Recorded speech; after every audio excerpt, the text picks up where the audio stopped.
Dozens of rows of marble headstones crowded together, lining acres of burial ground. That's what usually comes to mind when you think of a cemetery. I feel like we're in a cathedral. Here on the banks of the Trinity River, there are dozens of species of birds, exotic wildlife, and 81 acres of land unlike any other in Texas. This place is unique and special because it's alive. Alive with the remains of people who chose to go green even in death.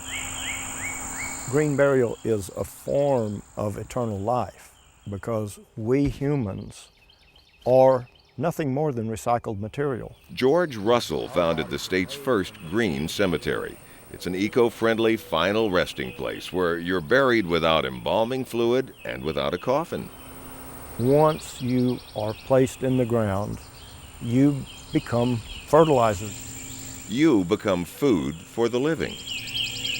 You have just all sorts of microorganisms and worms and the roots of trees that begin to just feed on it.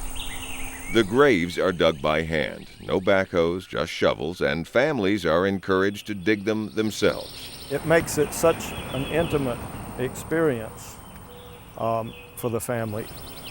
Maria Catalano Burns, the wife of an Ethiopian rabbi, is one of the most recent additions to the Ethiopian family cemetery. She was buried here last September.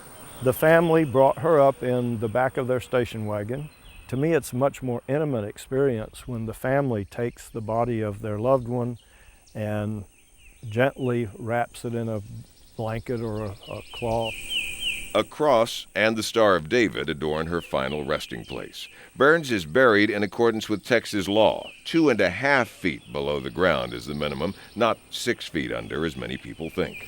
Her remains, wrapped simply in a sheet, provide new life. Here you can see how happy this little fellow looks. Hopefully maybe one of his little roots has already gone over there and we can see sort of a smile on her face as she's sitting here and on those needles, parts of her. Russell follows state funeral laws, including burials within 24 hours of death unless the body is refrigerated. But he faces criticism from neighboring communities. He thinks some people just aren't comfortable with the idea of letting their remains return to nature in an unadulterated way.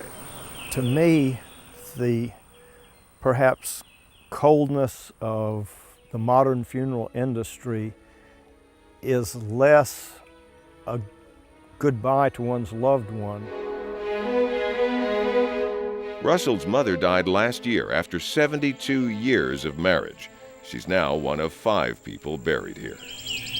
We loaded her in the back of my pickup truck and brought her up here and let the dogs jump up and kiss her goodbye.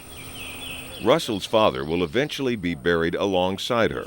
As for Russell and his wife, they too will be going green. But he's hoping for an even more unusual treatment. Or maybe after the buzzards eat me, they can put my bones in there. Maybe you'd rather have someone put your body out in the open where the birds and the coyotes can eat you. It's so natural. Well, you can't do that legally in Texas, at least not yet. The practice, known as a sky burial, dates back thousands of years.